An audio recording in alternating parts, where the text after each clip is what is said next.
شروعات کرتے ہیں بڑے پیر دستگیر حضور غوث اعظم پیر پیرا شاہ جیلان سلطان بغداد کی بارگاہ سے بھوکوں کو کھانا کھلانا۔ سبحان اللہ، سبحان اللہ۔ غوث پاک فرماتے ہیں میں نے نیکیوں کے پلڑے کو الٹ پلٹ کر دیکھا،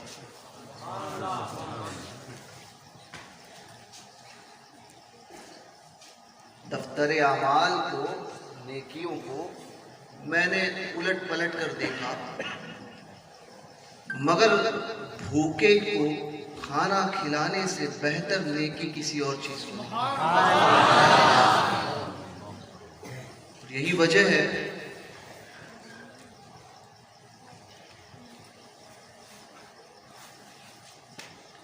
کہ بزرگوں کی بارگاہ میں جہاں خانقاہیں ہوتی ہیں ہمیشہ لنگر کا اہتمام رہا۔ ایک حدیث ابھی سید صاحب کی زبانی آپ نے سنی، حدیث میں فرمایا گیا، حضور فرماتے ہیں کہ مفہوم حدیث عرض کر رہا ہوں کہ مفلسی جو ہے انسان کو کفر تک پہنچاتی ہے۔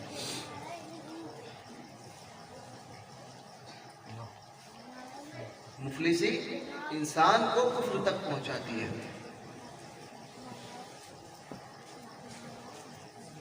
بزرگوں کی سیرت دیکھو تو بزرگوں کی سیرت میں پتہ چلتا ہے کہ اولیاء کاملین بھوکوں کو کھانا بڑا کھلاتے ہیں۔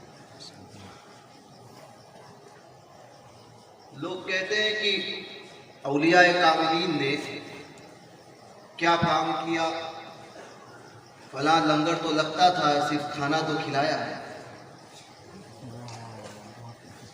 توجہ دو تو پتہ چلے گی کہ کئی مفلسوں کو، کئی غریبوں کو کفر کے دلدل میں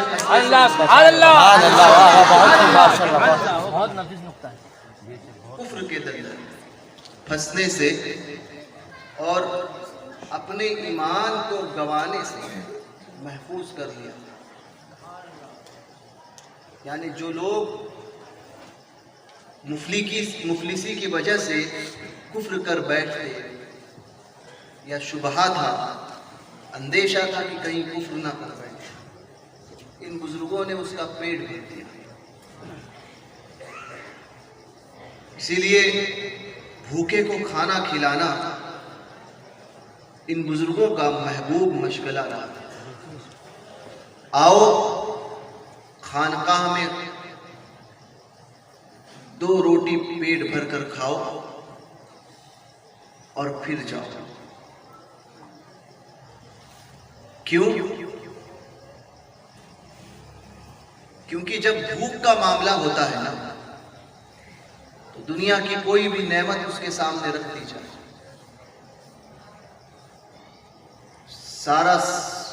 سارے پہاڑ کو اگر سونا بنا کر پیش کر دیا جائے اور بھوک شدت کی لگی ہو اور ایک جگہ پر صرف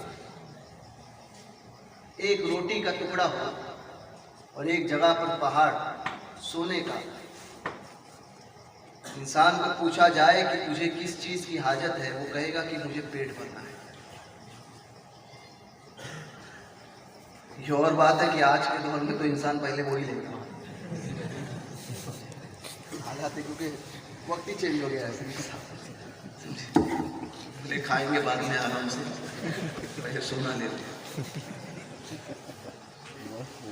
میں آپ کی بات نہیں کر رہا، انسانوں کی بات کر رہا ہوں، اپنی بات نہیں کر رہا، انسان کی بات چل رہی ہے۔ ہمارے معاشرے میں تو اب سب حیوان ہو رہے ہیں، اللہ ماشاء اللہ۔ بہرکیف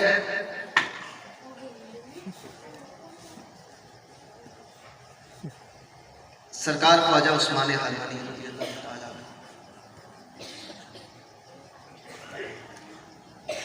سلسلہ چشت اہل بہشت کے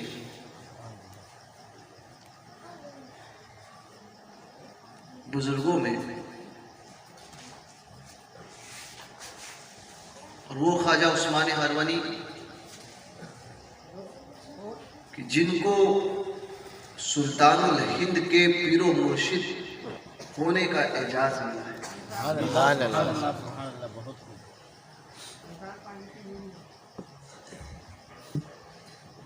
مزار مقدس آپ کی مکہ معظمہ میں ہے۔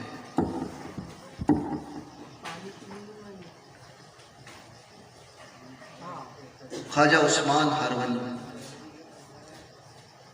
بڑے باکرامت بزرگ اور بہت عبادت گزار،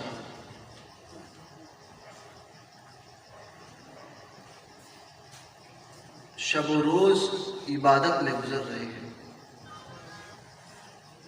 پھر مقام بھی ایسا ملا اور اس مرید کی تعلیم ذمہ آئی کہ جس کو مستقبل میں ہندوستان کا بادشاہ بنا۔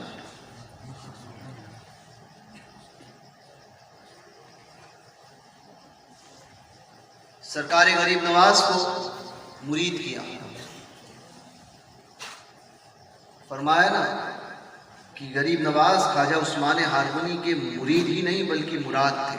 سبحان اللہ سبحان اللہ۔ مراد تھے مراد۔ یہ خواجہ عثمان ہارونی رضی اللہ تبارک و تعالیٰ عنہ ہے۔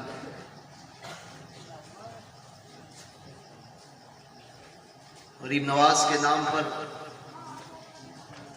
ہم کو کیا کرنا ہے؟ میں صرف ایک میری آخری، آج میں بہت کم بولوں گا انشاءاللہ، 2 گھنٹے نہیں بالکل کم۔ تو یہ سرکار غریب نواز خواجہ عثمان ہارونی ہے، مرید کیا ہے غریب نواز کو۔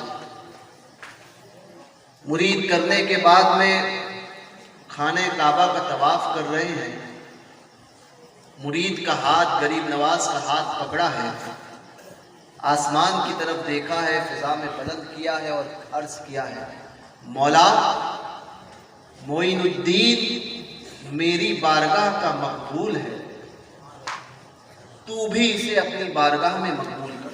سبحان اللہ سبحان اللہ۔ غیب سے ندا آئی کہ ہم نے تمہارے حبیب کو اپنا حبیب بنایا، سبحان اللہ سبحان اللہ۔ معین الدین کو ہم نے اپنی بارگاہ کا قرب کیا، اپنا محبوب بنایا۔ یہ غریب نواز ہے،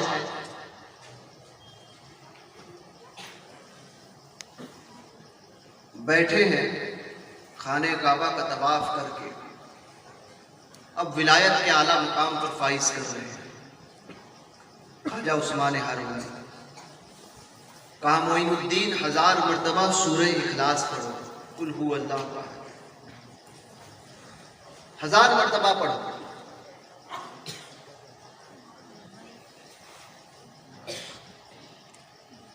فرمایا زمین کی طرف دیکھو، کیا دیکھتے ہو؟ کہا کہ حضور زمین دیکھ رہا ہوں۔ آسمان کی طرف دیکھو، کیا دیکھ رہے ہو؟ کہا آسمان دیکھ رہا ہوں۔ فرمایا 1000 مرتبہ سورہ اخلاص پڑھو۔ سورہ اخلاص پڑھی۔ اب خواجہ عثمان ہارونی نے فرمایا معین الدین زمین کی طرف دیکھو، کیا دیکھتے ہو؟ زمین کی طرف پھر دیکھا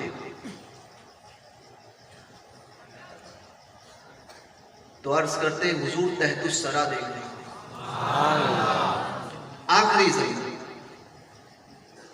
پھر فرمایا پھر 1000 مرتبہ سورہ اخلاص پڑھو، پھر 1000 مرتبہ سورہ اخلاص پڑھی۔ کہا معین الدین آسمان کی طرف دیکھو،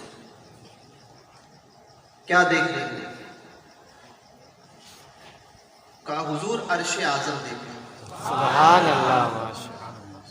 تحت الثری دیکھ لیا، عرش اعظم دیکھ لیا۔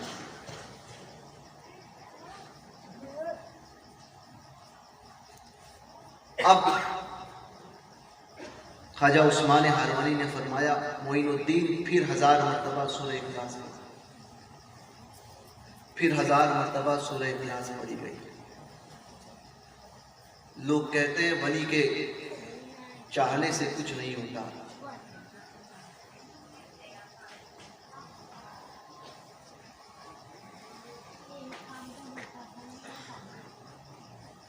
استاد زمن نے فرمایا کہ وہ ہے اللہ والے جو تجھے والی کہے اپنا، کہ تو اللہ والا ہے تیرا اللہ والی ہے۔ تو اس کا بن کر تو دیکھ، پھر ساری کائنات تیری بن جائے گی۔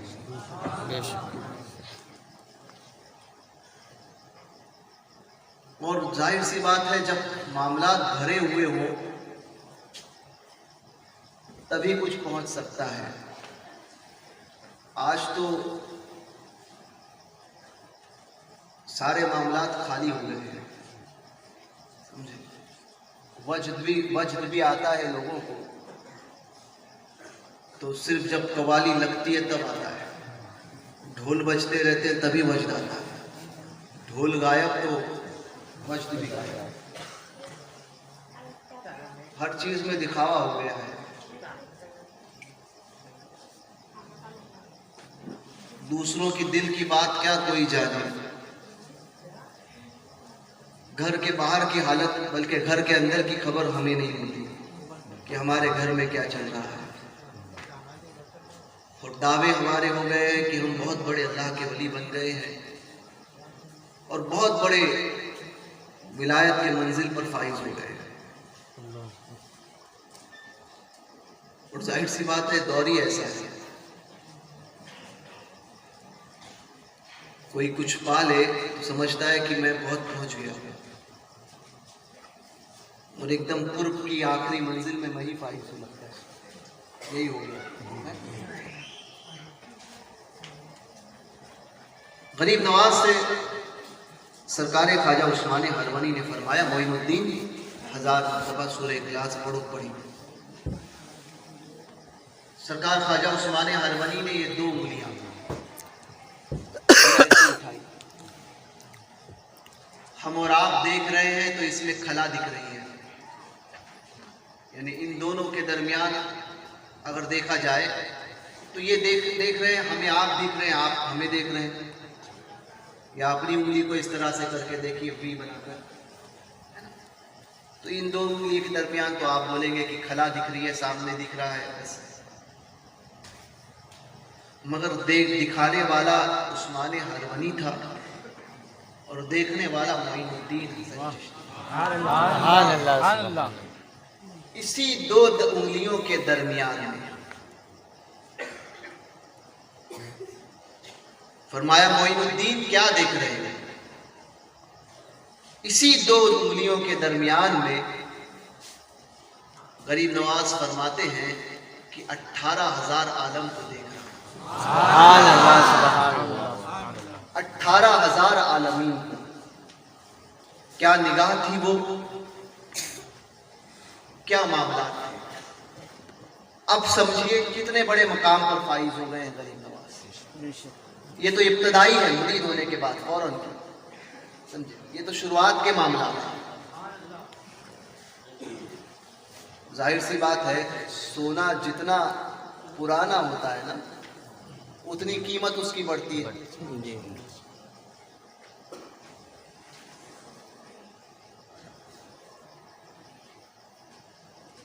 یہ تو ابتدائی معاملات ہیں۔ پھر گئے حضور کی بارگاہ میں، وہ بات مشہور ہے، حضور نے فرمایا ہم نے اپنی بارگاہ کا محبوب کیا۔ اب پیر و مرشد کے ساتھ میں سید صاحب نے آپ سے فرمایا تھا نا 20 سال مرید، آج تو ایک دن پیر آ گیا تو دوسرے دن کب جائے گا یہ حال ہوتا ہے، سمجھے؟ کہ حضرت جا رہے کب ہے؟ یا تو معاملات ایسے ہوتے ہیں کہ آنے سے پہلے مرید پوچھ لیتا ہے کہ جانے کب والے ہیں،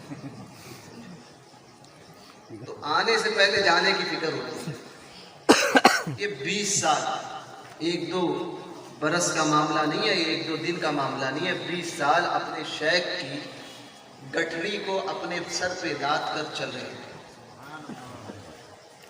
کون؟ سلطان الہند، سبحان اللہ۔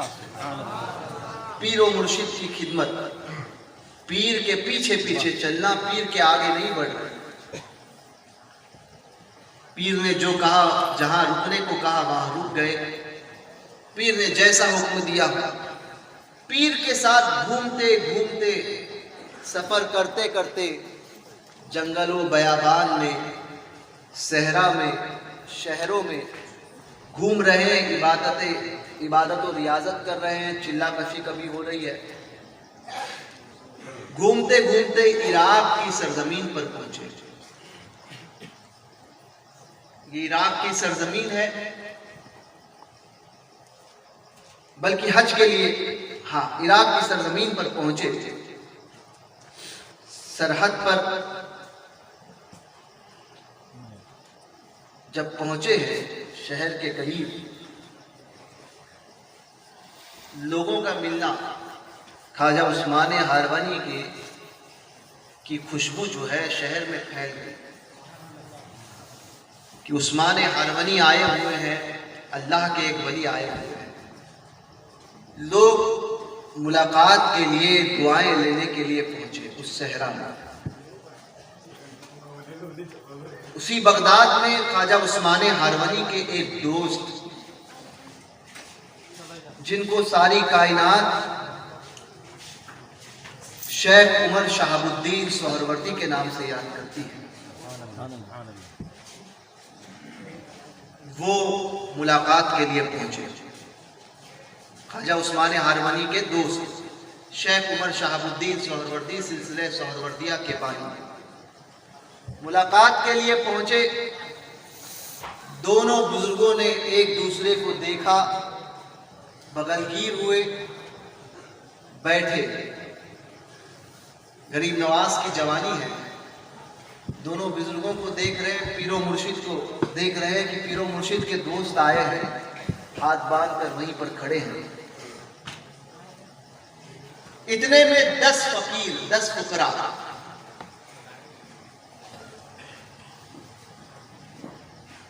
بارگاہ خواجہ عثمان ہارونی میں حاضر ہوئے۔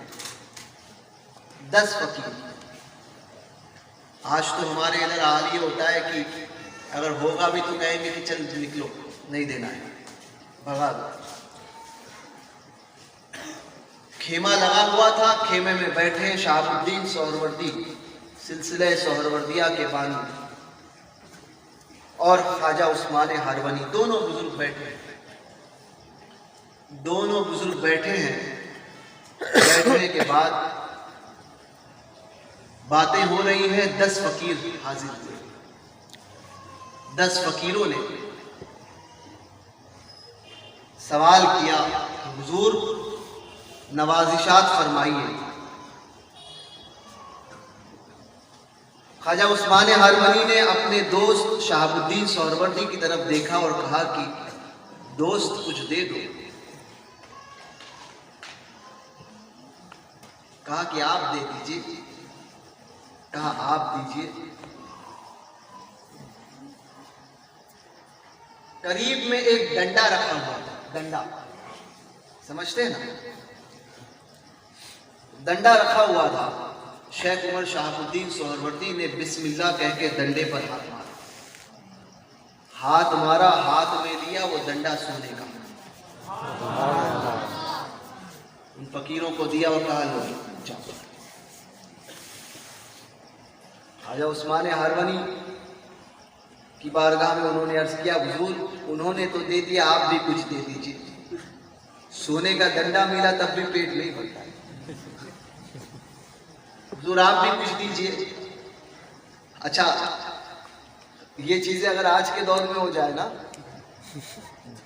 اولیاء کاملین آج بھی موجود ہیں، مگر معاملات ایسے ہیں کہ اگر آج ہو جائے تو پھر سارا مصطفیٰ آباد وہیں پر چپکا ہوا رہے گا، سمجھے؟ کوئی اپنے گھر سے بڑی کوئی دروازہ لے کر لے چلے جائے گا، کوئی پلنگ لے کے جائے گا، کوئی ہاتھ مار دیجیے، ہو جائے گا جیسا بھی ہو جائے گا، کوئی کھیتوں میں ہی لے کے چلے جائے گا کہ جتنے جھاڑ ہیں سب پہ ہاتھ رکھ دیجیے۔ اسی لیے آج نہیں ملتا ہے، کیونکہ ہمارے اندر لالچ اتنا زیادہ ہو گیا ہے کہ یہ دیا خالی آنے دو، انکم ہی ہوا۔ خواجہ عثمان ہارونی نے پوچھا کہ ان سے کیا ملا؟ کہا حضور سونے کا ڈنڈا دیا ہے۔ خواجہ عثمان ہارونی رضی اللہ تعالیٰ عنہ نے زمین پر ہاتھ مارا، مٹی رکھی ہوئی تھی، مٹی پڑی ہوئی تھی، ہاتھ مارا، مٹی کو ہاتھ میں لیا، وہ مٹی جو ہے وہ سونے کا ڈھیلا بن گیا، مٹی کا ڈھیلا جو ہے وہ سونے کا ٹکڑا بن گیا۔ کہا فقیر تو خوش دست تھے، سونے کا ڈنڈا اور سونے کا ٹکڑا جو ہے مل گیا، اب چاہیے کیا کیا؟ جانے لگے۔ خواجہ عثمان ہارونی نوجوان کو دیکھ رہے ہیں، نوجوان سے کہہ رہے ہیں کہ فقراء سے کہتے ہیں کہ اے فقیروں ذرا اس نوجوان سے بھی لیتے ہوئے جاؤ۔ کیا بات ہے، نوجوان ہاتھ باندھ کر کھڑا ہے، کھڑا ہے، عرض کی حضور آپ کے ہوتے ہوئے اور میرے شیخ کے ہوتے ہوئے میری کیا مثال ہے، میں کچھ دوں۔ خواجہ عثمان ہارونی نے فرمایا کہ جب مانگا ہے تو دے دو۔ کہا حضور میری اتنی طاقت کہاں، یہ انکساری اور عاجزی کہ آپ کے ہوتے ہوئے میں کچھ دوں۔ فقیر آگے بڑھنے لگے، شہاب الدین سہروردی نے کہا نا نا، اس سے لیے بغیر جانا نہیں، دینا تو ہوگا، دینا تو ہوگا۔ نوجوان سے دینا ہوگا۔ شہاب الدین سہروردی نے جب یہ کہا، خواجہ عثمان ہارونی نے اپنے اس مرید کی طرف دیکھا اور کہا کہ معین الدین دے ہی دو، سونے کا ٹکڑا تو مل گیا، سونے کا ڈنڈا مل گیا، اب فقراء کی نگاہ معین الدین کی طرف تھی کہ معین الدین کیا دیتے ہیں، معین الدین کیا دیتے ہیں۔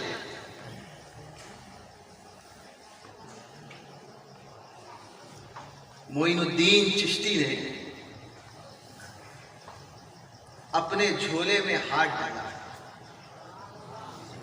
بسم اللہ کہا اور 10 گرما گرم تندور کی روٹیاں نکالی۔ سبحان اللہ، سبحان اللہ، 10 گرما گرم تندور کی روٹیاں نکالی اور ان فقراء کو دی اور کہا کہ جب انسان کو بھوک لگتی ہے تو نہ سونے کا ڈنڈا کام آتا ہے نہ سونے کا ٹکڑا کام آتا ہے، جب بھوک لگتی ہے تو انسان روٹی کی تلاش ہے۔ سبحان اللہ، سبحان اللہ۔ شہاب الدین سہروردی نے غریب نواز کا، معین الدین کا یہ انداز جب دیکھا، فرمایا لوگوں کو اس کی ضرورت کے اعتبار سے نوازنے والا غریب نواز ہو۔ سبحان اللہ، بہت نعرہ تکبیر، نعرہ رسالت، خواجہ کا ہندوستان، حضور جیلانی سرکار۔ سبحان اللہ، سبحان اللہ، بہت لوگوں کو اس کے اعتبار سے، اس چیز کی ضرورت ہے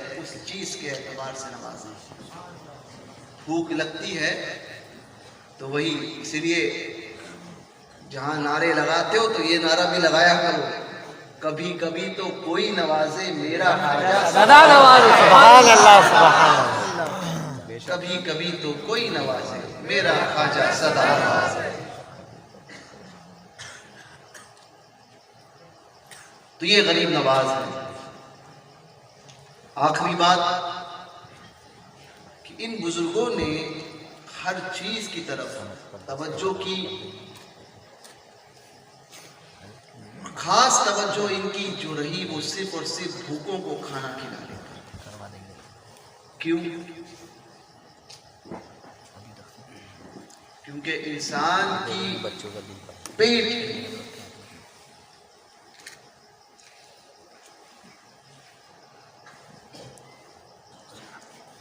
آگ جب بجھتی ہے اور جب وہ دعا دیتی ہے تو یہ رب کی رضا کا سبب بنتا ہے، رب کی رضا کا سبب بنتا ہے۔ اسی لیے غریبوں کو کھانا کھلاؤ، اتنا پیسہ خرچ کرتے ہو دوسرے کاموں میں، کوشش کرو کہ آپ کے علاقوں میں جو غریب حضرات ہیں، جن کے گھر نہیں چلتے ہیں، جن کے گھر میں کھانے کے لالے ہیں، ان کے گھروں میں راشن پہنچایا جائے۔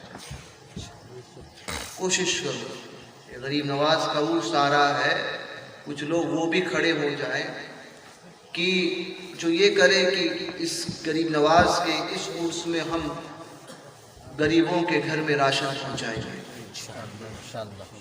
یہ وہ کام ہے جس سے غریب نواز تم سے زیادہ خوش ہو جائے۔ تو اپنی زندگی میں ایسی تبدیلی لاؤ۔ کہنا تو بہت کچھ تھا، مگر پھر کبھی انشاءاللہ تبارک و تعالیٰ عرض کروں گا۔ سرکار غریب نواز رضی اللہ تبارک و تعالیٰ عنہ کی زندگی اور ان بزرگوں کی زندگی کو دیکھو تو یہی پتہ چلتا ہے کہ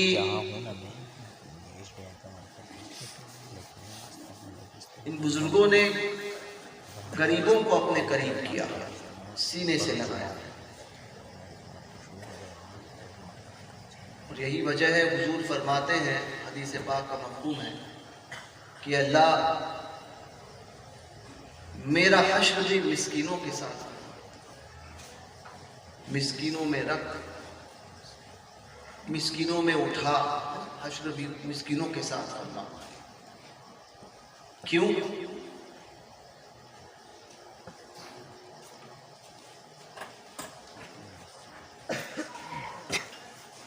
اس لیے میں بزرگوں کی ابھی تاریخ پڑھ رہا تھا، مجھے پتا، میں نے پڑھا کہ ولایت جو ہوتی ہے یہ فضل الہی ہے، مگر کچھ کام ایسے ہیں کہ جس کے ذریعے ولایت بہت زیادہ جلدی ملتی ہے۔ کیوں؟ کیونکہ اس میں بتایا جاتا ہے انکساری اور عاجزی زیادہ ہے۔ بعض بزرگوں نے لکھا کہ کاشتکاری، کھیتی باڑی کرنے والے کو ولایت جلدی ملتی ہے۔ بعض نے لکھا بکریوں کو چرانا، اس لیے کیونکہ اس میں انکساری، ایک تو یہ کہ انبیاء اکرام علیہ الصلوۃ والتسلیم نے یہ کام کیے ہیں، اور ایک یہ کہ اس میں انکساری اور عاجزی زیادہ ہے، اور جس کام میں بھی انکساری اور عاجزی زیادہ ہوگی، اور یہی وجہ ہے کہ جب انسان غریب ہوتا ہے تو اس کے اندر انکساری اور عاجزی زیادہ ہوتی ہے۔ امیر ہمیشہ اکڑ کر چلے گا، غریب جھکا ہوا رہے گا۔ کیوں؟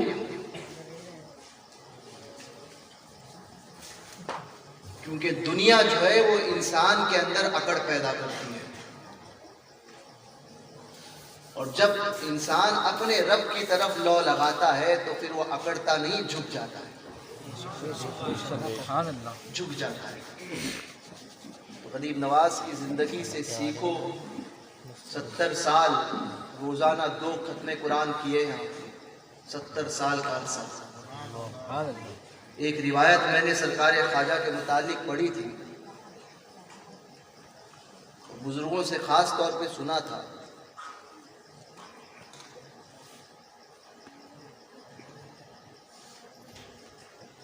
کہ جب سے راہ خدا میں نکلے تب سے لے کر وصال تک اپنی پیٹھ کو زمین پر نہیں لگایا۔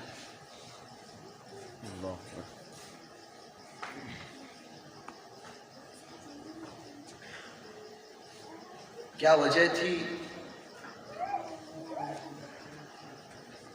ایک تو یہ کہ اپنے رب کی معرفت پانا چاہتا تھا، اور جو اپنے رب کی جستجو میں ہوتا ہے دنیا اس کے سامنے کوئی چیز نہیں ہے، کوئی حیثیت نہیں رکھتی۔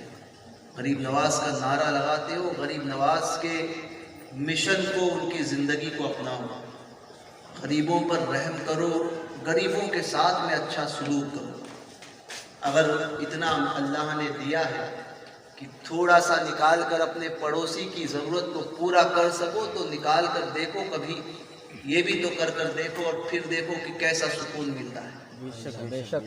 کسی غریب کی مدد کر دیکھو، پھر دیکھو کہ کیسا سکون ملتا ہے۔ لوگ کہتے ہیں پریشانیاں آتی ہیں، پریشانیاں کیسے چلی جائیں، کیسے چلی جائے گی، پریشانیاں دور کیسے ہوگی؟ میں کہتا ہوں ان غریبوں کی مدد کرنا سیکھو۔ اللہ نے اگر جس اعتبار سے نوازا ہے، اور یہ غریب نواز کا یہ عرص آ رہا ہے، یہاں پر بہت سے ایسے گھر ہوں گے جن کے گھر میں ایک مہینے کا راشن نہیں ہوگا، چولہے نہیں جلتے ہوں، ہزاروں روپے یہاں وہاں خرچ کرتے ہوں، اور صندلوں کے نام پر، اس کے نام پر، ڈھول تاشے کے نام پر دنیا بھر کے پیسے خرچ ہوتے ہیں۔ کبھی ان پیسوں کو جمع کر کے ان غریبوں کی مدد کر دیکھو، پھر دیکھو برکتیں کیسے حاصل ہوتی ہیں۔ کاروبار میں برکتوں کا نزول کیسے ہوتا ہے۔ پھر اگر 100 روپیہ بھی کماؤ گے نا تو 25 روپے میں آپ کا پورا خرچہ ہو جایا کرے گا۔ یہی ہے برکت۔ غریبوں کی مدد کرو، غریبوں کی طرف توجہ کرو۔ سرکار غریب نواز رضی اللہ تبارک و تعالیٰ عنہ بزرگوں کی سیرت جو بیان کی جاتی وہ اس لیے تاکہ اس سے کچھ سیکھا جائے، اور اگر ان سے کچھ نہ سیکھ پائے تو پھر ہماری زندگی کس کام کی۔ اس لیے ان بزرگوں کی زندگی سے سیکھو۔ اللہ تبارک و تعالیٰ کہنے سننے سے زیادہ ہمیں توفیق عطا فرمائے۔